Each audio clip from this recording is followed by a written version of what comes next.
الحمد لله رب العالمين، والصلاة والسلام على خاتم الأنبياء والمرسلين،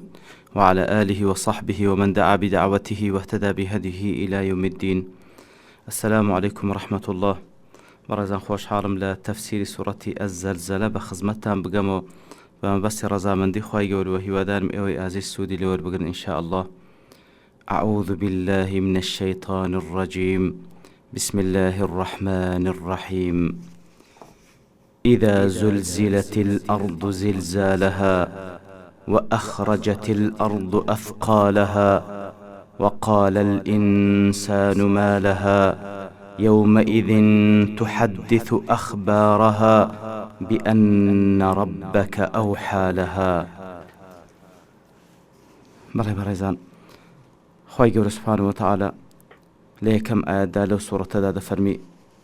إذا زلزلت الأرض زلزالها، واتكاتك زوي دزب زلزلو دزب هاتنا لرزين دكا بتشيويك زلزالها، واتا أو لرزين زلزلي كتايبة بو واتا أواني كالبيش أودا أويك لجياني دنيا دا رويدا هتاكو أو كاتا معلومة كوالا تاريخي بشريات لو زوية كوا خواي قول خلقي كرديا چەندین زار زلزلة رويدايا ئیتر کەمیان زۆر، بەڵام هەموو ئەو زەلزەلانە و هەموو ئەو لەرزینانە بەلایەک ئەو لەرزینەی کەوا ئەو ڕۆژە ڕوودەدا کەوا تایبەتە بە ڕۆژی قیامەت، ئەو لەرزینە لەرزینی تەواوی زەویە و ئەو لەرزینەیە کەوا ئەو پەڕی زەلزەلەی بەقووەتە کەوا زەوی تووشی دێ، کە لە نەتیجەدا وەکو لە پاشان دەفەرمیتن وأخرجت الأرض أثقالها. بەڵاو جا دیارە ئەو زەلزەلە هەروەکو مفسرین ڕەحمەتی خۆیان لێوێ دەفەرمون هەر ئەوەیە کەوا وەکو لە سوڕەتی ئەلحەج خوای گەورە ئاماژەی پێدەکاتن، وەکو دەفەرمی یا ئەیها الناس اتقوا ربكم إن زلزلة الساعة شيء عظيم. ئەی خەڵچینە لەخوا بترسێن و خۆتان بپارێزن لە ترسی خوا بەوەی کەوە سەرپێچی فەرمانەکانی خوا مەکەن، لەبەر ئەوەی بە تەئەکید ئەو زەلزەلەیەی کەوا لە ڕۆژی قیامەتدا ڕوودەدا شتێکی زۆر گەورەیە، کە لە نەتیجەدا يوم ترونها تذهل كل مرضعة عما أرضعت. لنتيجي أو زلزلة لو روجدا كديبينا همو آفرتك كاتك ومرضعة ديار مرضعة واتا أو آفرتك أو من داليك شيري دداتي لو لحظاتانية كوا شيري دداتي بروي مرضعها مرضع آفرتك شي شير دربي أو بقشتي بيدغوتريش مرضع بلام مرضعة كأو تاي لقلا واتا لو كاتانية كوا بفعلي شير دداتا من دالكي أو جا لو لحظاتاني كوا دبيني أو زلزلة يرو دداتا لبر شدتو ناخوشي أو زلزلة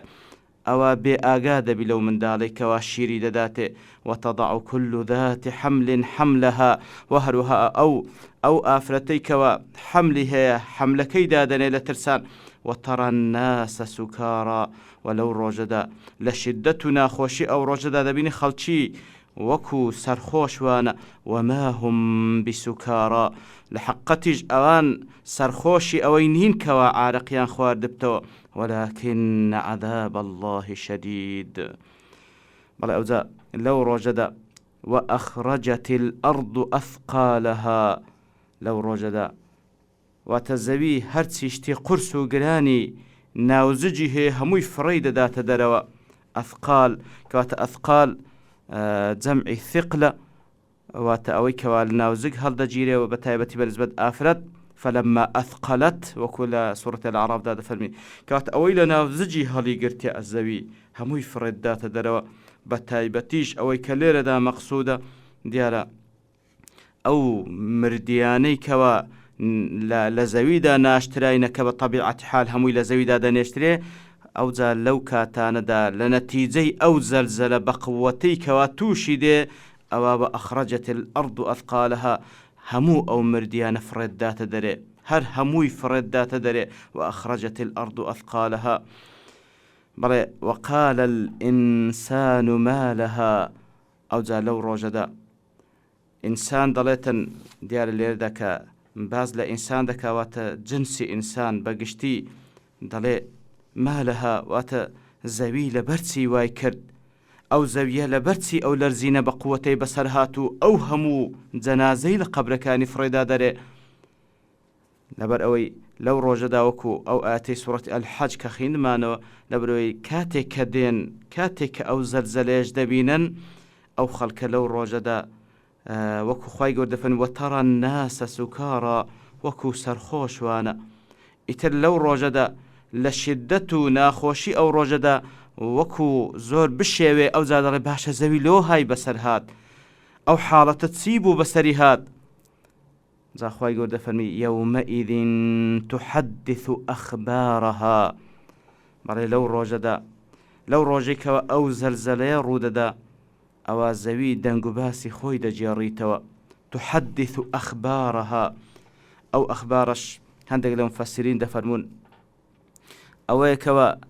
بە زمان حاڵی خۆی بە خەڵکی ڕادەگەینی کە ئەوە ئەو ڕۆژە دنیا کۆتایی پێهاتیە و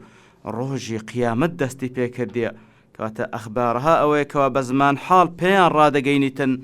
ئەوە ڕۆژی دنیا کۆتایی پێهاتیە و ڕۆژی قیامەت دەستی پێکردیە و هەروەها زۆرێکی کەس لە مفەسرین دەفەرمون تحدث ئەخبارها واتە ئەوەی کەوە لەسەر ڕووی زەوی کرایە لە خەیر و لە شەڕ بەنیسبەت هەر کەسێک زەوی شاهێدی لەسەر دەدا لە بۆ نمونە وەکو لە حەدیث صحیح پێغەمبەر داهاتێ صلی الله عليه وسلم دەفەرمی کاتێکەوە کەسی مؤذین و بانگدەر کاتێکەوە بانگ دەداتن لە بۆ نوێژ ئەو دەنگەی ئەو هەتا ئەو مەسافەی هەتا ئەو مەودایی کە دەڕوا لەسەر ڕووی زەوی ئەوە هەر دارێک و هەر بەردێک هەر شتێک لەسەر ڕووی ئەو زەویە کاتێکەوە ئەو دەنگجی مؤذین و بانگ بێشەی دەگاتێ ئەوە ڕۆژی قیامەتێ ئەو بەشەی زەوی شاهێدی لە بۆ ئەو کەسە مؤذینە دەداتن کەواتە بەگشتی ئەوە هەر شتێک لەسەر ڕووی زەوی کرایە ئەو زەویە شاهێدیان لەسەر دەداتن هەم لە خەیر و هەم لە شەڕ يومئذ تحدث أخبارها بأن ربك أوحى لها بەڵێ ئەو ئەخبارەشی کاتێکەوە باز دەکە ئەو جەساوان بە وەکو تەفسیر و لێکدانەوەی یەکەم کەوە گوتمان کە زمان حاڵی ئەو لە وەڵامدا دەڵێتن بەوەی کە دنیا کۆتایی پێهاتیە و قیامەت دەستی پێکردیە لێ ئەو زەلزەلەی بەسەرداهات و یاخود تحدث ئەخبارها بۆی کەوە شاهێدی دەدا بە هەموو خەیر و شەڕێک کە لەسەر ڕووی زەوی کرایە لەسەر ئینسانەکان لە بەرچی ئەو ئەخبارەی باز دەکا لە بەرچی ئەو دەنگ و باسی باز دەکا بأن ربك أوحى لها لەبەر ئەوەی پەروەردگاری تو یەکەم کەسکەوە رسول الله صلى الله عليه وسلم بأن ربك ولا پاشی ویش صلى الله عليه وسلم هەموو ئینسانێک کەوا خوای گەورە سبحانه وتعالى با بڵێن هیدایەتی دایە و قورئان دەخوێنیتەوە دەفەرمێ بأن ربك أوحى لها لەبەر ئەوەی پەروەردگارت وحی لە بۆ زەوی کردیە کەوا پێویستە بەو شێوەیە ئەو زلزالە ئەنجام بدا و هەروەها بەو شێوەیەش تحدث ئەخبارها ئەخبارەکانی بجێڕیتەوە جا لێرەدا دیارە زەوی خوای گەورە سبحانه وتعالى کاتێکەوە فەرمانی پێدەکاتن فەرمانەکان جێبەجێ دەکاتن هەروەکو لە سوورەتی فوسیلەتیش خوای گەورە دەفەرمی ثم استوى إلى السماء وهي دخان فقال لها وللأرض ائتيا طوعا أو كرها قالتا أتينا طائعين بەڵێ زەوی و ئاسمان کاتێکەوە خوای گەورە فەرمانیان پێدەکاتن کەوە ئئتیا طوعا ئەو کەرها کەواتە بە هەر شێوەیەک وەرن و فەرمانی خوای گەورە جێبەجێ بکەن ئەوجا بە تەوعی واتە بە خۆشی خۆتان یان بە مکرەهی ئەو کەرها ئەوان لە وەڵامدا دەڵێن قالتا ئەتەینا طائعین دەڵێن خوایە بە ملکەچیەوە بە ویستی خۆمان دێین ملکەس دەبین بە خۆشی خۆمان دێین ملکەس دەبین یا رب العالمین کەواتە هەر شتێک لەو بوونەوەرەدا خوای گەورە سبحانه وتعالى فەرمانی پێ بکە ئەوە فەرمانی خوای گەورە جێبەجێ دەکا ئەوەی کەوا تاکە عاسیە تاکە سەرپێچی کارە لە ژیانی دنیادا لە مەخلوقاتی خوای گەورە کەسی بێباوەڕ و کافرە لە ئینس و لە جن ئەگەرنا هەر هەموو بوونەوەر زەوی و ئاسمان بە زەخامەت و گەورەیی خۆیان سەرپێچی فەرمانی خوا ناکەن، بەڵام کەسی بێباوەڕ لە کەم عەقلی خۆی سەرپێچی دەکاتن لەبەرەوەی نازانی عاقبەتی سەرپێچیەکەی چەند بەگران لەسەر ڕادەوەستی. يومئذ يصدر الناس أشتاتا ليروا أعمالهم. ئالەو ڕۆژەدا کە ئەو زەلزەلەیە ڕوودا ئەوجا خەڵکی دەردەچن. يومئذ يصدر الناس واتە خەڵکی دەردەچن لە گۆڕەکانیان و بەرەو ساحەی مەحشەر بەڕێ دەکەون. ئەشتاتە واتە بە پەراگەندەیی و بە پەشێوی و بە پەرت و بڵاوی لە بۆ ساحەی مەحشەر دەڕۆن تاوەکو لیوروا ئەعمالەهم، تاوەکو کردەوەکانی خۆیان نیشانیان بدرێ، تاوەکو پاداشت و سزای کردەوەکانی خۆیان نیشانیان بدرێتن. بەڵێ بە پەرت و بڵاوەیی دەڕۆن لەبەرەوەی خوای گەورە لە سوڕەتی مەریەمدا دەفەرمی يوم نحشر المتقين إلى الرحمن وفدا ونسوق المجرمين إلى جهنم وردا. بەڵێ کەواتە چوونی متقین جیاوازە لەگەڵ چوونی مجرمین لە بۆ ساحەی مەحشەر. کەسانێکی متقی و لە خواترس وەکو وەفدێک بەڕێزەوە بەڕێ دەکرێن، بەڵام کەسانێکی مجرم و تاوانبار بەڕاکێشان یاخود بە هاژوان دەهاژورێن، مەلایکەتی عەزاب ئەوان تەکان پێدەدا و دەیان هاژوا بەرەو جەهەنەم، ئەوجا بە تینوێتیش دەیان بە. بەڵێ لێرەشدا وەکو دەفەرمی بەو شێوەی بە پەرت و بڵاوی دەبردرێن. ئەشتاتەن لیوروا ئەعمالەهم، تاوەکو کردەوەکانی خۆیان ببینن، اینجا پاداشت و سزای کردەوەکانی خۆشیان ببینن، لەبەرەوەی هەموو شتێک لەوێن دەرێ ئامادەیە، هەموو ئەو شتانی کەوا کرایە لەسەری تۆمار کرایە، هەمووی کە ئەنجامیدا، حتا ئەوەی کە خوای گەورە حسابی لەگەڵ بکاتن، حتا لەسەر خەواتیر و ئەو خەیاڵاتانەی بە مێشتیشی داهاتیە لای خوای گەورە هەمووی تۆمار کرایە و لە سجلی مەلایکەتەکان هەمووی تۆمار کرایە و ئیتر دەیبینیتەوە و نیشانی دەدرێ. ئەوجا ئەوەی کەوا خوای گەورە حسابی لەگەڵ بکاتن سزا و پاداشتیشی دەداتەوە. فمن يعمل مثقال ذرة خيرا يره. ئەوجا خوای گەورە دەفەرمی کار و کردەوەکانیان بە چ شێوەیەک نیشانیان دەدرێتەوە یاخود چەندە پاداشت و سزایان دەدرێتەوە. خوای گەورە دەفەرمی حسابێکی زۆر وردە. هەر کەسێک بە قەدەر میسقالە زەڕەیەک، کەواتە میثقال واتە لە قەدەر قورسایی ذەڕەیەکیش ئەگەر خەیری کردبی ئەوە دەیبینیتەوە، و لە قەدەر ئەوەش لە قەدەر قورسایی ذەڕەیەکیش ئەگەر شەڕ و گوناه و تاوانی کردبی ئەوە دەیبینیتەوە. جا لێرەدا دیارە ذەڕە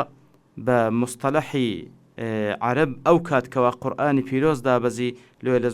لە زۆربەی تەفسیرەکان هەروای لێک دەدەنەوە، دەڵێن ذەڕە بە معنای سیغار و نەمل دێتن، واتە مێروستانی گچکە وەکو جێڕکەی با بڵێن پێ دەڵێن. و یاخود هەندێک لە مفەسرین دەفەرمون ذەڕە واتە ئەو شتە وردانەی کەوا لە هەوادا کاتێکەوە دەبینی کە ڕۆژ لێی دەدا بە دیار دەکەوی ئەو پێوەترێ ذەڕە. ئەوە بابن لە مستەلەحی ئەو کاتی عەرەبکەوە قورئانی پیرۆز دابەزێ. هەندێک لە مفەسرین دەفەرمون هەر پێویستە بەو شێوە لێک بدرێتەوە لەبەرەوەی القورئان نەزەل بلغة العرب، کەواتە بەو شێوەیە نەوەک بە تەفسیری ئێستا کەوا ذەڕە بریتە لە ئەو گەردیل ئەو تخم ئەو با بڵێن ذەڕە کچکەترین توخمە کاتێکەوە مادە بین پارچە پارچە بکەین ئەخیر شت دەگاتە ذەڕە کە ئەوش لە ناوکو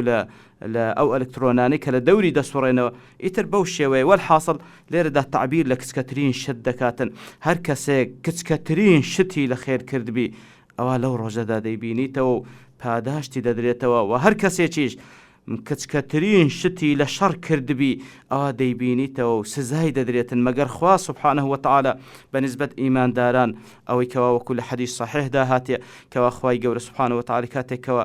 لە بەندەیەکی خۆی خۆش دەبی ئەوە لە خۆی نزیکی دەکاتەوە، لە خۆی نزیکی دەکاتەوە. ئەوجا پێی دەفەرمی فلانە شتت کرد لە فلانە ڕۆژدا بەو شێوەیەش کردت، ئەویش ئیعتراف دەکات دەفەرمی بەڵێ یا ڕەب کردم، بەڵێ وابوو. پاش ئەوەی کەوا هەموو کردەوەکانی لۆ باز دەکا ئەو بەندەیە دەگاتە ئەو قەناعەت و یەقینەکەوە بە هیلاک دەچی، لەبەر ئەوەی خوای گەورە سبحانه وتعالى ئاگادار بۆ بە هەموو کار و کردەوەکانی. ئەوجا خوای گەورە پێی دەفەرمی ئینی قەد سەتەرتها دفرمي إني قد سترتها عليك في الدنيا لدنيا دا سترم كل سرد